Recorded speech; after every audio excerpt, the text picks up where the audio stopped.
Big Boss season 8 இன்னைக்கான டே எப்படி இருந்துச்சு அப்படின்னு கேட்டிங்கன்னா, ஆண்கள் அணி வந்து நாமினேஷன் ஃப்ரீ பாஸை வந்து ஜெயிச்சிருக்காங்க. தேவையில்லாத ஆணியாக வந்து தீபக்கை வந்து சேவ் பண்ணியிருக்காங்க. அப்புறம் ரயானும் சௌந்தர்யாவும் இன்னும் ரிங்கெல்லாம் மாற்றிட்டு இருக்காங்க. என்ன கதை அப்படின்னு சொல்லிட்டு நம்மளுக்கு புரியவே இல்லை. இந்த வாரம் டபுள் எவிக்ஷன் இருக்கும் அப்படின்ற மாதிரி ஒரு ப்ரெடிக்ஷனுமே போயிட்டுருக்கு.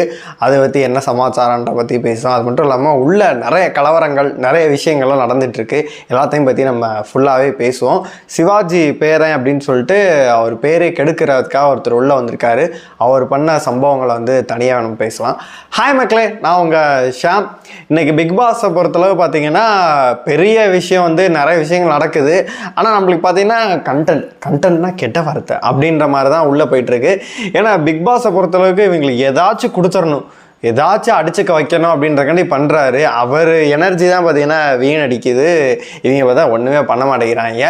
இன்றைக்கி ஸ்டார்டிங்லேயே பார்த்தீங்கன்னா அழகாக எப்பயும் கொண்டு போவாங்கள்ல, அந்த மாதிரிலாம் இல்லை. எப்போதும் ஒரு சச்சரவோடையே தான் கொண்டு போகணும் அப்படின்ற மாதிரி எடுத்தோன்னே இந்த ரியா கிடையாது, சாச்சனா வந்து ஆண்களுக்கு அரிசி திருடி கொடுக்குறாங்க. அது ஏதோ ஸ்வீட் மூமெண்ட் அப்படின்லாம் சொல்கிறாங்க. நம்மளுக்கு பார்க்குறது அது என்ன வேலைக்காண்டி பண்ணுச்சுன்னு சொல்லிட்டு நம்மளுக்கு தெரியவே இல்லை. நம்ம அந்த ப்ரோமோவில் பார்த்த மாதிரி ஒரு டாஸ்க் வந்து ஒரு சொல்கிறாருல, அதாவது பெண்கள் சமைக்கிற வரைக்கும் நீங்கள் எல்லாருமே வந்து ஒரு டாஸ்க் பண்ணணும் அப்படின்னு சொல்லிட்டு சும்மா இடுப்பில் அப்படி கை வச்சு நிற்கணும். இது வந்து மஞ்சரி பார்த்தீங்கன்னா அப்ஜெக்ஷன் தெரிவிக்கிறாங்க, அதாவது பண்ண முடியாது அப்படின்னு சொல்லிட்டு சொல்கிறாங்க. அதுக்கப்புறம் பார்த்தீங்கன்னா இவங்க அழுகுறாங்க.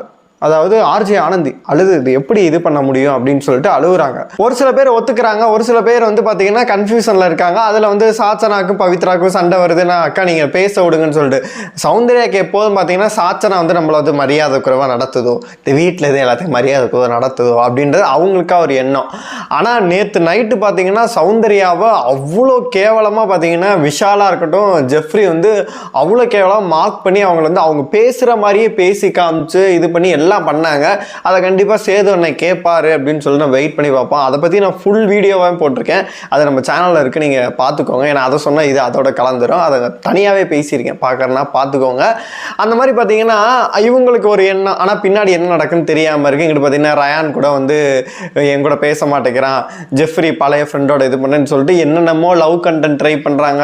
என்ன இளவாச்சி பண்ணுங்கடா, தயவு செஞ்சு கண்டென்ட் கொடுங்கடா அப்படின்ற மாதிரி தான் நம்மளுக்கு தோணுச்சு. அந்த இடத்துல பவித்ராவை வந்து அந்த கேர்ள்ஸ் டிஸ்கஷனில் வந்து இந்த டாஸ்க் பண்ணலாமா வேணான்னு சொல்லிட்டு ஆர்ஜே ஆனந்தியாக இருக்கட்டும், மஞ்சரியாக இருக்கட்டும் பண்ண மாட்டேன் அப்படிங்கிறாங்க. ரியாவுக்கு உடன்பாடு கிடையாது. ஜாக்லின் அண்ட் சௌந்தர்யா வந்து பண்ணலாம், இதில் என்ன இருக்குது அப்படின்ற மாதிரி சொல்கிறாங்க. அப்போ பார்த்தீங்கன்னா ஃபைனலாக வந்து பண்ணலாமா வேணாமா, பண்ணலாமா வேணாமா அப்படின்ற கருமத்திலே பார்த்தீங்கன்னா எப்போது இவங்க வேலையே தானே பண்ணலாம் வேணாம் அப்படின்னு சொல்லிட்டு நம்மளை சுத்த விட்டு நம்மளை வெறுப்பேற்றுவாங்க. அப்படி வெறுப்பேற்றிக்கிட்டு இருந்தாங்க. அப்புறம் நாமினேஷன் ஃப்ரீ டாஸ்க் வந்து ஃபஸ்ட்டு டாஸ்க் நடக்குது. அதாவது ஒரு இது படிக்கிற மாதிரி இருக்குது, அதாவது ஒரு கதைகளை அடுக்கிற மாதிரி. முகலாய பேரரசினை பொறுத்தவரைக்கும் பழைய ஹிஸ்ட்ரி கதைகள்லாம் அடுக்கிற மாதிரி இருந்துச்சு. அதெல்லாம் ஜாக்லின் சத்தியம்னு சொல்கிறேன், அதெல்லாம் என்னன்னு கூட தெரியாது. அவங்க எப்படி இந்த டாஸ்க்கு போனாங்கன்னு தெரில. பெண்கள் அணியை பொறுத்தவரைக்கும் 15 பாயிண்ட் எடுக்கிறாங்க. ஆண்கள் அணியை பொறுத்தவரைக்கும் முத்து எல்லாம் போய்ட்டு அவர் தான் பிரில்லியன்ட் ஆச்சு. அவர் போயிட்டு பார்த்தீங்கன்னா ஜெயிக்க வச்சு ஒரு 19 பாயிண்ட் எடுத்து ஜெயிச்சிட்றாங்க. அதன் பிறகு டாஸ்க் 2 நடக்குது. அது பார்த்தீங்கன்னா நம்ம வாட்டர் கேன் வந்து காலேஜ் எல்லாம் விளையாடுவோம்ல, டஸ்கில் வந்து இப்படி இது ஃப்ளிப் பண்ணணும்னு சொல்லிட்டு பண்ணிகிட்டு இருப்போம். அந்த டாஸ்க்காக கொடுக்குறாங்க. அதாவது எத்தனை கோடி ரூபாயோ செலவு பண்ணி இதெல்லாம் ஒரு டாஸ்க் நீங்கள் பார்க்கணும் அப்படின்னு சொல்லிட்டு. நம்மளும் செருப்பால் அடிக்காத குறையா பார்த்தீங்கன்னா இவங்களுக்கு சொல்லிட்டோம் ரிவ்யூவில், டேய் கோடிக்கணக்கில் செலவு பண்ணுறீங்கடா, ஒரு இன்டெலிஜென்ட்டாக யோசிங்கடா, இதெல்லாம் ஒரு டாஸ்காடா, இவங்க இது பண்ணலாட்டி அந்த கபசுர குடிநீர் எடுத்து குடிக்கிறேன்னு சொல்லிட்டு. சிவாவெல்லாம் என்னை பொறுத்த வரைக்கும் இது நான் தண்ணி குடிக்க கொஞ்சமாக வச்சுருக்கேன். அவர் பார்த்தீங்கன்னா கப்புன்னு அடிச்சு விட்டுட்டே இருக்காரு. என்னை பொறுத்த வரைக்கும் அவரே ஒரு 3-4 லிட்டர் குடிச்சிருப்பார் போல இருக்கு. அவர் எதுக்கு உள்ளே வந்தார், எதுக்காக இருக்காரு அப்படின்னு சொல்லிட்டு தெரியவே இல்லை. அவர் பேசுகிற விதங்களாக இருக்கும். டாஸ்கிலெல்லாம் பார்த்தீங்கன்னா ஒஸ்ட்டு பர்ஃபார்மராக அவரை தான் சொல்லியிருக்கணும். அதை பற்றி நம்ம அப்புறம் வருவோம். அவர் பார்த்தீங்கன்னா அப்படி பண்ணிகிட்டு இருக்காரு. எல்லாரும் வந்து டக்குன்னு போட்டாங்க. ஃபஸ்ட்டு டாஸ்க்லேயே பார்த்தீங்கன்னா அந்த பால் அவர் கீழே கொட்டாமல் இருந்தாங்கன்னா ஜெயிச்சிடும். நான் கூட இவர் மேலே தப்பு கிடையாது அப்படின்னு நினச்சிட்டு இருந்தேன். உண்மையிலேயும் டம்மி பீஸ் தான் போல இருக்குது அப்படின்ற மாதிரி இருக்குது.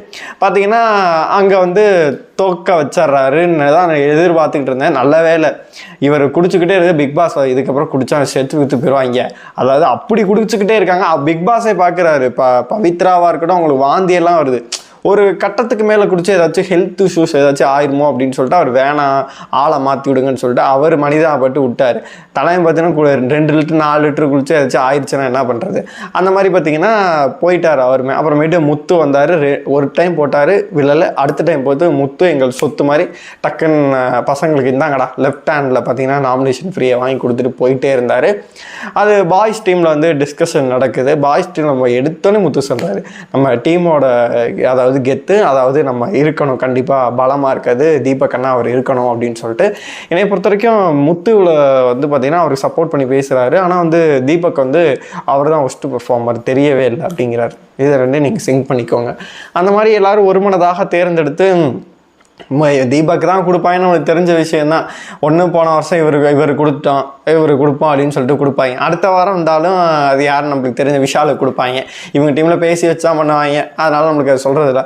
பெண்கள் டீம் பார்த்திங்கன்னா அதுக்கப்புறமேட்டு இந்த டாஸ்கெல்லாம் முடியுது. இவங்க வந்து தீபக் அவருக்குலாம் சேவ் பண்ணிடுறாரு. அப்புறமேட்டு இந்த வாரத்தோட பெஸ்ட்டு பர்ஃபார்மர் யார் அப்படின்னு சொல்லிட்டு கேட்குறாரு. பிக் பாஸ் கேட்கும்போது ஆண்களிலேருந்து பார்த்திங்கன்னா எல்லாரும் ஒரு மனதாக விஷால் அவர்களை தேர்ந்தெடுக்கிறாங்க.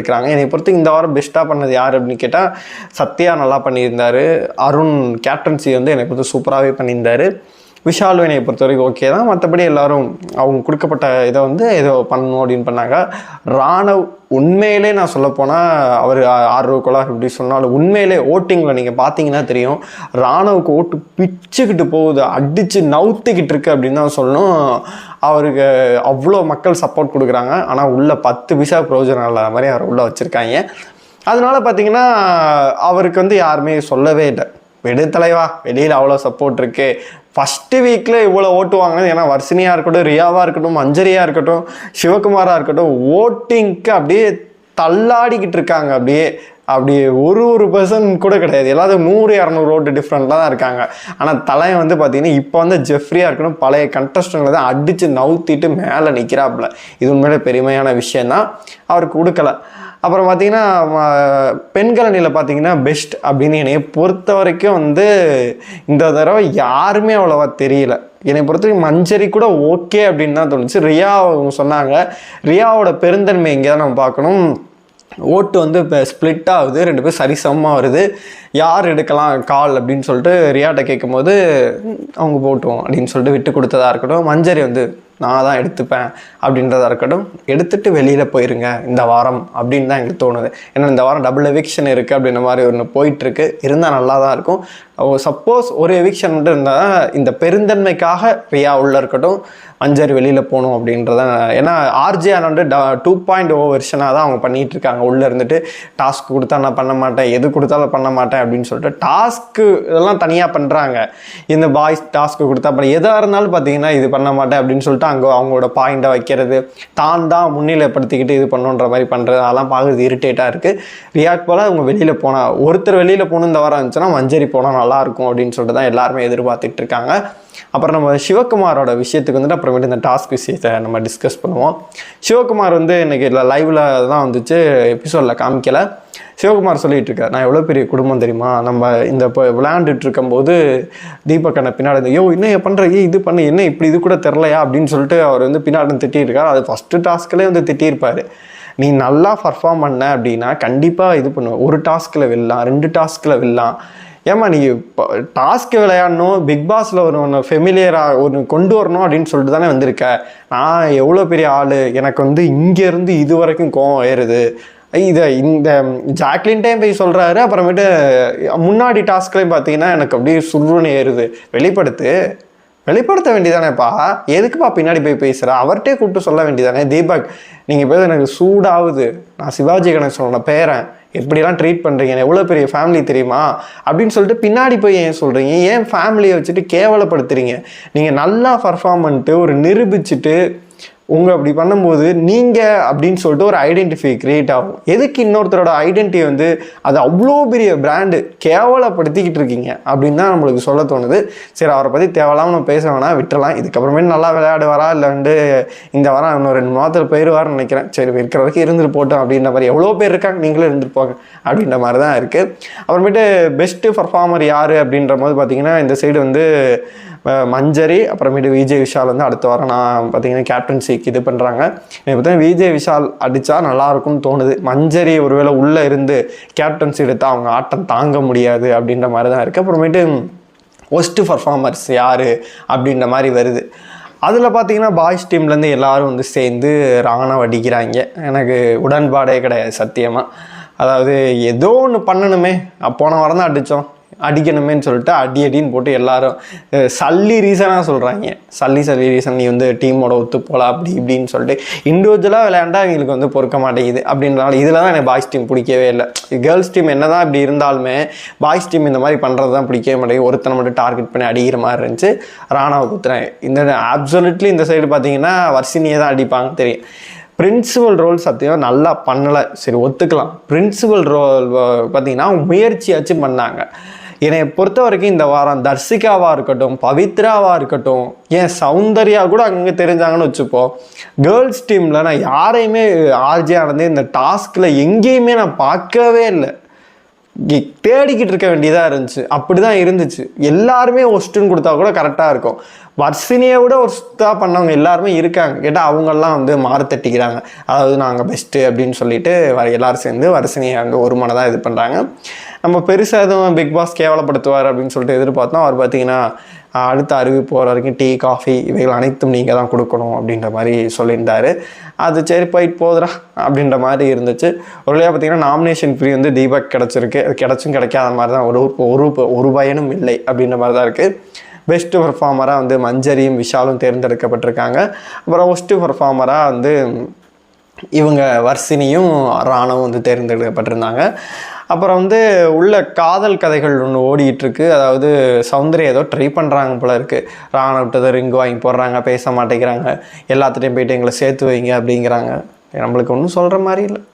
ஏன்னா எதுக்குடா உள்ளே வரீங்க? நம்மளுக்கு நம்ம ஒரு சமயத்துக்கு மேலே வேறு மாதிரி எதுவும் சொல்லிடுவோமோன்னு ஒரு பயமாக இருக்குது. இல்லை அதுக்கு சப்போர்ட் பண்ணால் நல்ல லைக்கு இது பண்ணுறாங்க. அதை பற்றி இது கேவலமாக சௌந்தர்யா பற்றி இது பண்ணால் ரிப்போர்ட் அடிக்கிறாங்க போல இருக்காங்க ஃபேன்ஸ் எல்லாருமே. இருப்பாங்க ஒரு 4-5 கோடி இருப்பாங்க. ஒருவேளை அதில் லேடி சூப்பர் ஸ்டாருக்கு அப்புறம் அவங்களுக்கு தான் அதிக ஃபேன்ஸ் இருக்குன்னு எனக்கு அது டவுட்டாக இருக்குது. எதுக்கு இவ்வளோ ஓட்டு வருதுன்னு இன்ன வரைக்கும் எனக்கு டவுட்டாக இருக்குது. தெரியவே இல்லை எதுக்கு போடுறாங்கன்னே தெரிய மாட்டேங்குது. ஒருத்தர் நல்ல வந்து அவ்வளோ பர்ஃபார்ம் பண்ணுறாங்க, அவங்களுக்கு வந்து ஓட்டே கிடைக்க மாட்டேங்குது. எதுக்கு? எந்த பயனும் இல்லை. சரி போயிட்டு போகுது, ஃபைனல் வரைக்கும் கூட்டிகிட்டு வருவாங்க. அப்புறம் இன்றைக்கி ஜாக்லின் பார்த்தீங்கன்னா அவங்களுக்கு தர்ஷிகாவுக்கும் ஒரு சண்டை மாதிரி போச்சு. அது என்னமோ கிரிஞ்சாக தான் இருந்துச்சு.